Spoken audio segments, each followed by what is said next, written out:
Welcome to the Millcreek Government Channel. I'm Judy Zelina. Joining us on the program today, we have the Executive Director of Environment Erie. This organization, one of their main missions is preserving our environment. They've got a lot of programs going, a lot of interesting facts. So Amy Jo, thank you so much for joining us today. Thank you for having me. I know you're busy, but you know, I think the community would be really interested in what you are doing for, you know, our environment. Great. No, I'm really happy to be here. First off, we're talking Environment Erie and it preserves our environment, but actually, who is Environment Erie? Environment Erie is a 501c3. We're located, nonprofit organization. We're located at the Tomridge Environmental Center with a lot of other great nonprofits and environmental organizations. And our mission is to kind of help build our community up through the natural lens, looking at our natural world. And how long have you been on board with Environment Erie? I've been involved with Environment Erie and its predecessors. We were a merger a few years ago for well over a decade. Okay, so you know the ins and outs and ups and downs of everything that they're doing. Yes. Now, there's different environmental groups in the area. What is your specific niche in our community? We like to focus on community development, so looking at it from a different angle as far as working on the green piece of our community development. And the reason, then you also using the fact that the reason that this is so important is because, not because we, you know, want to save every tree or because, you know, we want to be an advocacy organization. There are advocacy organizations out there and they do great work, but that is not us. Okay. We are working on community development. So when we're talking about neighborhoods, when we're talking about schools, when we're talking about businesses, we want to help them be strong. And part of being strong is having a good perspective on the natural world. When you think about it, a good example is if you're looking to move into a new neighborhood, what's one of the features you generally would either describe about the neighborhood or the house? The yard. You say, oh, it has a beautiful yard, or oh, it has a great tree in the front yard, or there's a park really close by. Okay. And that's really important to people, even businesses and schools. You know, having a park or a school playground or an area for kids to play in that's safe and green and shaded is important. So these are features that people, I think people who are like, well, I'm not environmental or I'm not green, they don't realize how green they are. They don't realize how important it is. So that's a good thought. People who say, well, I'm not a tree hugger. Well, actually, you kind of are. Well, yeah.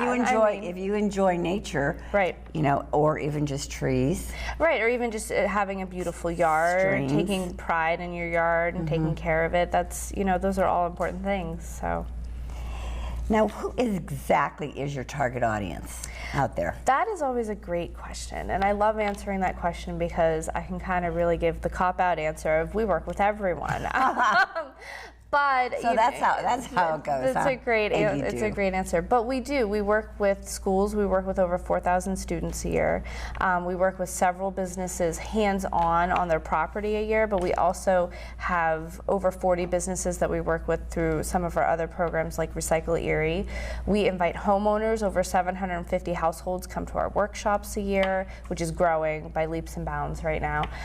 So we really can hit almost any audience if you're interested. You don't have to hit a certain demographic or a certain income. You know, there's something we can offer. But I would say that our heart of the organization, one of the benefits that we also try to keep in mind and in focus is in our urban areas, because there are populations that are lacking in green spaces, lacking in safe locations for children to go play or people to go enjoy nature.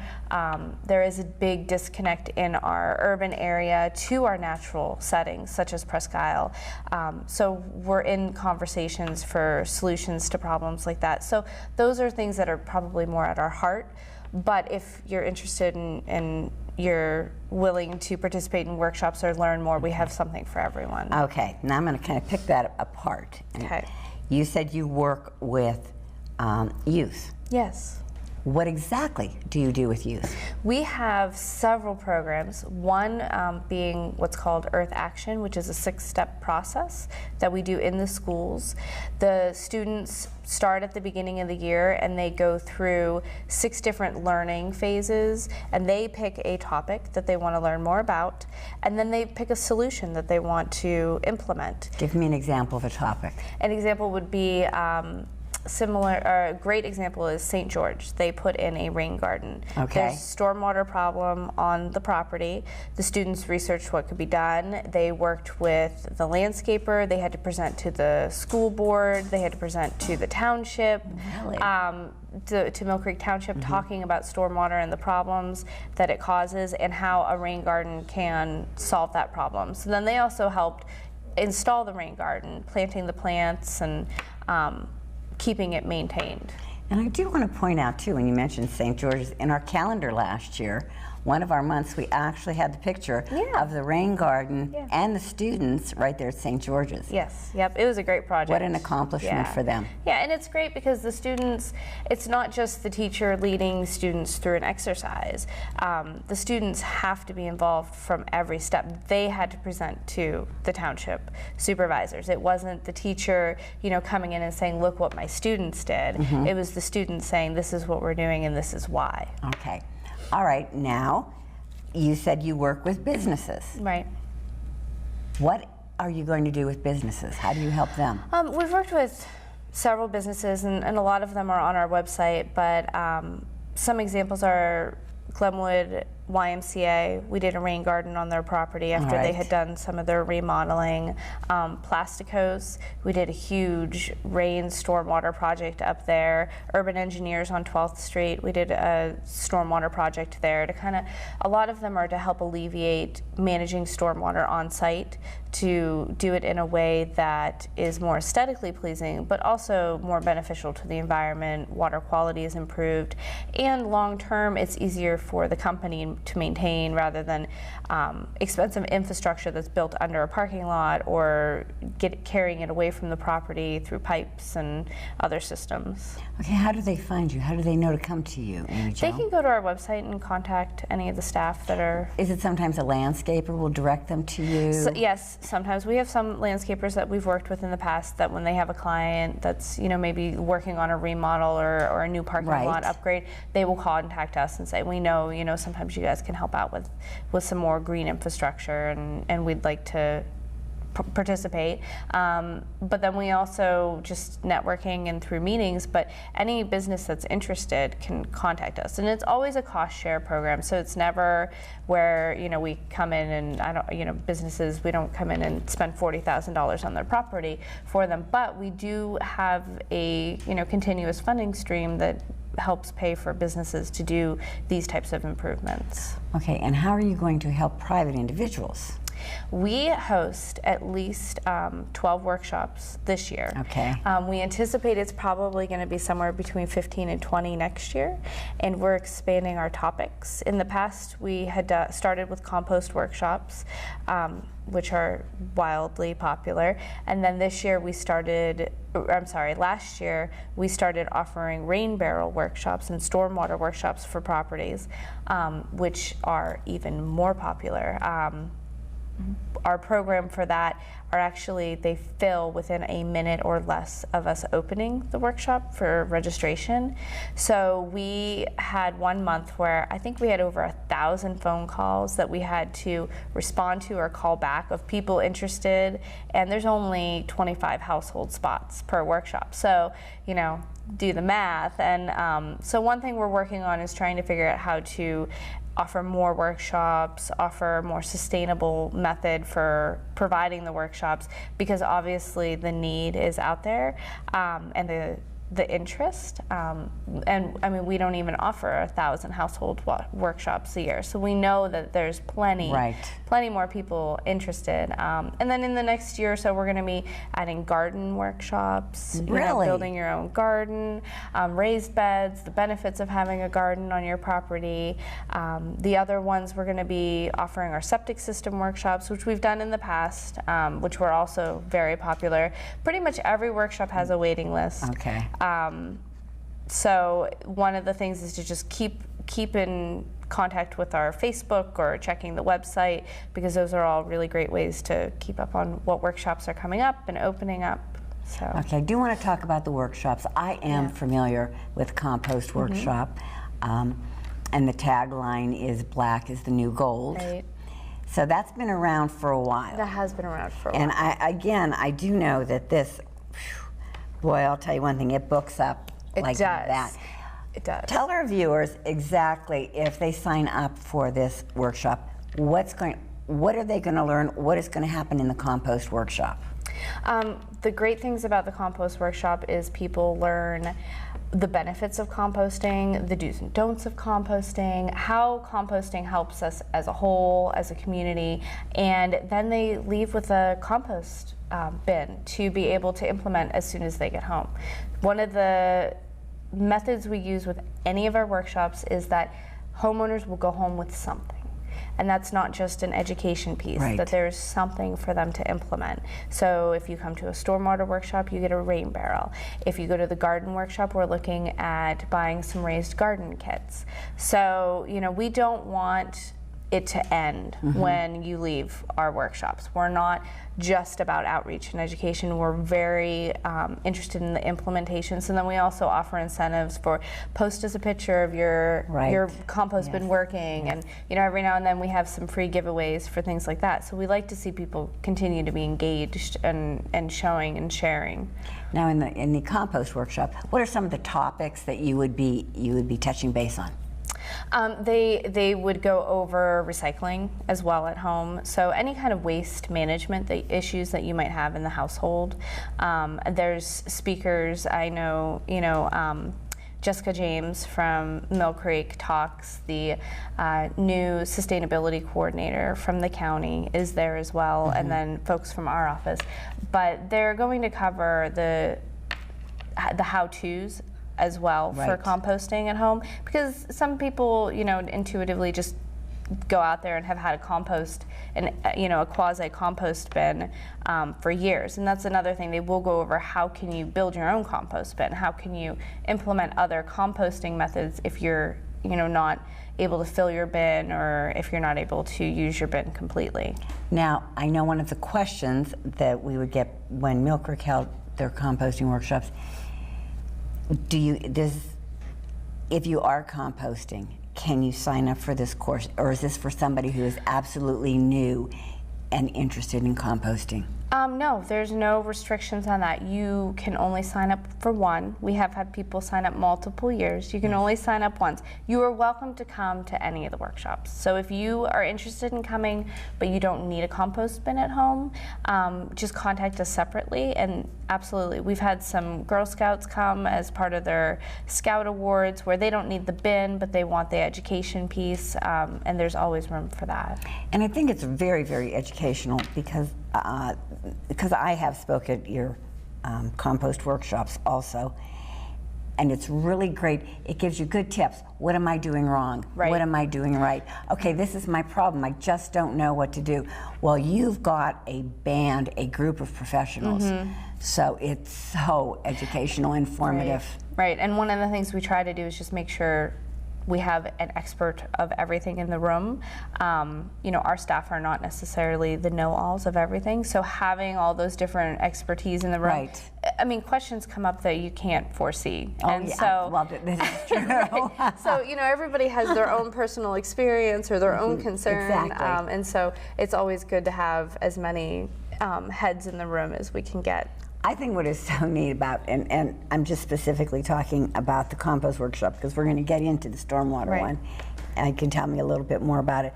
When people leave, the energy and the excitement and the enthusiasm, they cannot wait to go home and throw in twigs and leaves and everything else and start it. I think that's been one of the most surprising things for us on our end. When we started offering workshops several years ago, it was kind of okay, this is an add-on to the Recycle Erie program. Let's do this and see how it works. I've done workshops for other places that I've worked at, and it was always pulling teeth to get people to come. It's such a headache for marketing and doing all the follow-ups and, you know, really feeling like, did this really make an impact? And our workshops are our fastest growing program, and we can't meet the need. We can't. And the energy, like you said, that comes out of those workshops is just amazing. And we get emails and just people just praise, you know, the effort that's gone into it and the knowledge that they learned. So it's been really rewarding for us as a staff. And I think a couple years ago, the leadership and the board, we thought, okay, let's just do these workshops as an add-on to our projects, you know, that education piece that everybody has to do. And now it's kind of turning around, and it's kind of, we want to offer these workshops, well, what kind of add-on projects can we do? So it's really become a forerunner in our programming, for sure. Oh, they're phenomenal. You do an absolute wonderful job. Thank you. You really, really do. And like I said, you said, and I said too, they fill up so fast. You just have to whisper. Unbelievably you just have to whisper you're going to have a workshop. I mean, people call us, and you know, some of the media are, you know, do you want to advertise through us? And we're like, no. You can't. We can't advertise at this point. We really can't. So I do encourage people to just pay attention to the website and pay attention to Facebook, because one of the things we're trying to avoid is we don't want to turn away more people than we can help. And they become defeated. Exactly. Well, and then, you know, it kind of changes the energy around of, oh, nobody gets into those, nobody can participate in those. So we are trying our hardest. We have a staff of 3 program people, myself included. So, you know, we are offering things as quickly and as often as we can. Now, you give out compost bins. Where do they come from? The county helps fund the program, so we are contracted by the Erie County Department of Planning to offer the program, so they help pay for the compost bins. And then there's also registration fees that go into it. We're going to be looking at a new structure next year for creating a member club or a donor club, so that if people want to become a member of Environment Erie, they would get reduced rates to the workshops, because we are offering so many at this point. So that would also help keep us more sustainable and being able to offer more workshops. That would be great. Yeah. Well, I'll tell you, if you can get into one of the compost workshops, you really have to take advantage of it. It really is fantastic. Yeah. Okay, now, I know nothing about this workshop, and this is why I want you to explain it, because it sounds exciting. Stormwater. Yes. The new blue gold. Right. What is so important or exciting about stormwater? Well, I think the draw for a lot of people is that up to 40% of your water bill in the summertime can be going into your yard. Especially right now, we were kind of in a drier time. So people are watering their gardens, they're watering their flowers, and earlier this summer, we had plenty of water falling from the sky. So it's capturing that water and saving it for a rainy day. Saving the rainy day for a dry day. So it's trying to save that water so that you can use it later. You don't have to pay for it. You don't have to be running cold water out of your house. So it's just really being able to capture that. But the other thing is that stormwater has a huge impact on our environment. And some people have it better than others, but some people they'll see flooding on their property. They see issues around their actual foundation because there's so much water sitting or running. And so the rain barrels and catchment are a good way to store that water and keep it from causing any damage, but also carrying pollutants into our waterways. Now, see, you have a workshop, and I thought I would just stick a bucket out in the backyard, which you can do. But this is actually a way out. Now, will they receive a rain barrel? They receive a rain barrel and a rain barrel kit so that you can go home and install it on your property. See, there's the difference. I mean, everything is right in there. Right. The kit that you get is so that you can install it into your gutter system on your house. Okay. Which a lot of people, that's how they do. But there are, and you learn in the workshop, there are many other methods to using rain barrels, because sometimes you have a location that you want to water, but there's no downspouts near there, it really isn't feasible to have the rain barrel there. But there are other methods. There's other funnel catchment systems to help collect the actual rain into the barrel, and we have some projects, and they're up on our website too, at Deal School. They actually put these gardens in their little they have a little courtyard area. They put these raised beds in and no way to water them, so they built up rain barrels, and yeah, there's like a funnel that collects the rain, and they can water their gardens. Well, I'll tell you one thing, I'd like to stop in and see one of these workshops. I find this very, very interesting. And again, it's something new in our area. Right. Well, gathering rainwater is not new. No, it's not. But the workshops are relatively new, is what I mean. Yes. So, yeah, they've been collecting rainwater for many a year, haven't they, Joe? Okay, you know, what I just want to ask you is, why is protecting our environment here in Erie so important? I think sometimes we have a very, we take advantage or don't have a great outlook on the fact that we need to protect our environment in Erie because we have such a great one. Okay. It's kind of one of those, you don't know what you have till it's gone. Right. And we don't want that to be what happens in Erie. So one of the things we have to keep in mind is that we have $1 billion fishing industry in this area. A lot of people don't like to say Erie's a tourist town. Well, Erie is a tourist town, a year-round tourist town, and our environment is what draws people, whether people in Erie want to admit it or not. And so one of the things that is really scary is that the types of things that people are coming for, the beaches and the fishing, are very sensitive. And just a couple degrees hotter and our trout fishing industry could be devastated.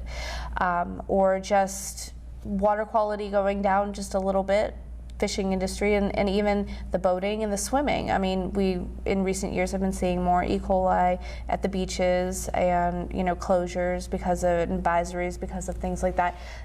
These could have long-term impacts on our area, and the economy would hurt greatly, and I don't think a lot of people really think of it that way. Fishing and hunting and things like that are usually thought of separately, like, oh, that's just what we do here, but that's why do we have to worry about that at home? But what we do at home affects what, as a whole, as a community, we can do and participate in here. Now, I know it takes money to run things. Yes. Where do you get your funding?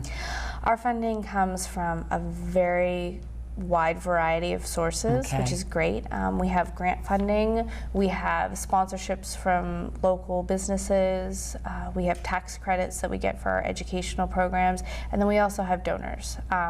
And the donors are growing each year. I think people in Erie are starting to see the benefits of these workshops, the benefits of the things we do in the urban areas for some of the more blighted and kind of more stricken communities. So one of the things we try to encourage people to do is think of us on Erie Gives. It happens every year around August. In 2015, it's on August 11th. So we want people to be thinking of us and thinking of our wonderful programs and our workshops and giving. And volunteers? Do you have room for volunteers? We do. We have lots of events each year that require volunteers. Our Bike Around the Bay event is our largest fundraiser. That's each May, and we always need about 100 volunteers for that. But we do also have positions in the office throughout the year where we need volunteers to come in, help with data entry, help with marketing, those types of activities. Okay, you mentioned Bike Around the Bay. Now that's an annual event. It is, yes. Last year we had our 13th annual. 13? Yes, so. Oh, how far do I have to bike? there are 3 All right, different I'm just routes. asking. Don't know if I'm going to do it. Right, but. there are 3 different routes, a 10, a 30, and a 50 miler. So it's really whichever one you're more comfortable with. Oh, probably not the 50. Probably not the 50, I would probably say no on that one. Our 30 mile is the most popular. Is it really? It is, yeah. And so our 10 mile, it has a lot of maybe more novice riders or families that are riding. But yeah, we have very popular 30 mile. We get about 400 riders a year. Yes. Now, do you have any other annual events? One new event that we're hosting now with a group of other partners is an annual summit that we're having in October, and this is all related around climate change and adaptation and how it is impacting Erie. Again, we kind of have that mindset that climate change isn't happening here because we're not losing homes to flooding and we're not, you know, seeing our island disappear. But it is happening here, and it may be slight to some, but like I said earlier, our fishing industry it's just 1 or 2 degrees warmer in the water, and that would completely wipe out our trout fishing. So these are impacts that are going to have long-term effects. They sure are. Yes. They are. I want to thank you. Our time's coming to an end, Amy Jo, but I want to thank you for letting our viewers know everything that you are doing to help preserve our environment. I mean, it's very, very important. And I thank you for all of your work. Oh, thank you. And viewers, they've got a great website. You can check out their website, which is environmenterie.org. And if they have questions, Amy Jo, what number can they reach you at? They can reach us at 835-8069. And you're located? In the Tom Ridge Environmental Center. Great place to be. Yes, I mean, wonderful. You're right there in the center and the hub of everything. Yeah. Viewers, if you have any questions, if you want to join in any of their annual events, if you're interested in any of their workshops, you got to call fast. Or I think they register online. All online. It's all online. Yes. So again, if you have any questions, give them a call. Check out the website. Amy Jo, a pleasure to have you on the program today. Thank you so much for having me. Thank you. Yes. Viewers, again, give them a call. Thank you for tuning into the Millcreek Government Channel. Until next time, have a wonderful day.